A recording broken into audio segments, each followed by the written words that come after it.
you want abs, just work out your legs. Legs is the biggest muscle you have in your body, so you spend more energy. So it makes all sense. It's all connected. Today was legs and abs. So we start with the legs. We ended up with the abs. We start with the legs. It's like, how can I say, it's a warm-up for the abs.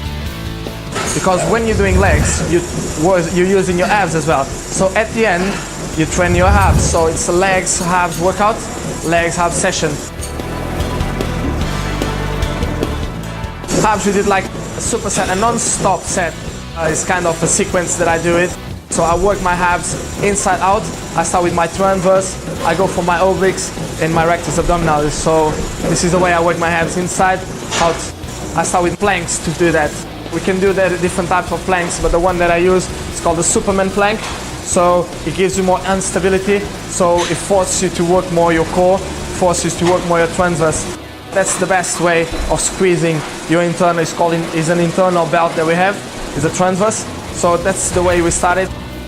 And after that one, I go for side planks, works your obliques.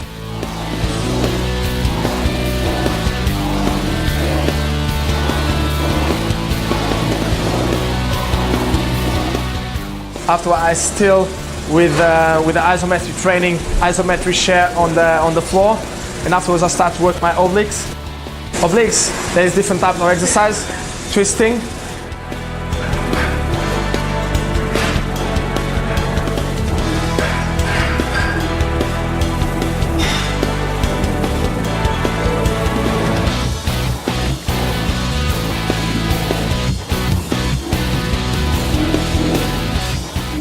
Squeezing on the side, there's many different types. Scissors, so side scissors.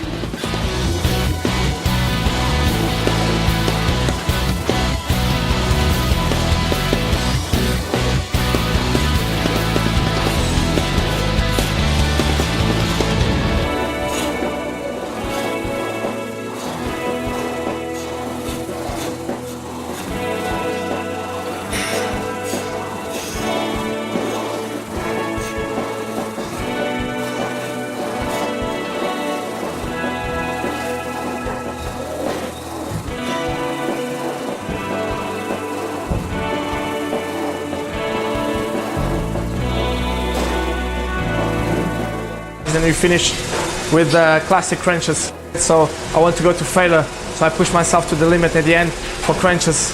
Crunches is the most stable one, so it's the one I can do effectively better. And besides that is the rest abdominals. So it's the one I want to do to work out, not at the beginning, but at the end. You want to be perfect technique, and you want to get to failure. If you do it non-stop, you will find that it's not easy to do.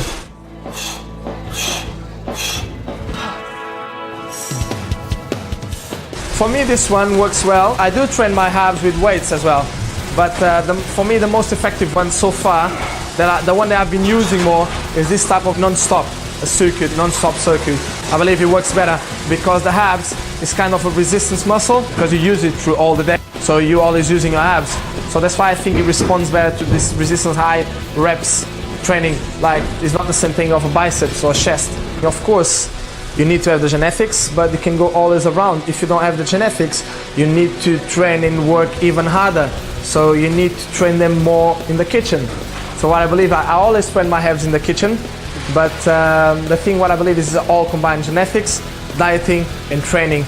Of course, if you don't have the genetics, it will be harder. For some people, it takes longer. For some people, it takes less. So it's up to you how hard you train, how much effort you put in. So about your diet, everything you do, if you focus, if you want something, so just do it. So it might take longer or less, but just go for it.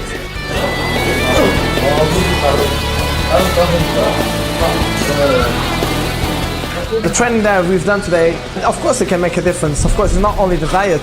You need to try to pump out your abs, so you need to create an hypertrophy. The first thing that people want is, I believe, they want abs. They want to see nice and good abs, because shoulders, biceps, even legs, like everybody can get that. So size, everybody can get that. So I think this what causes more impact is the abs. The first thing that people look at, abs.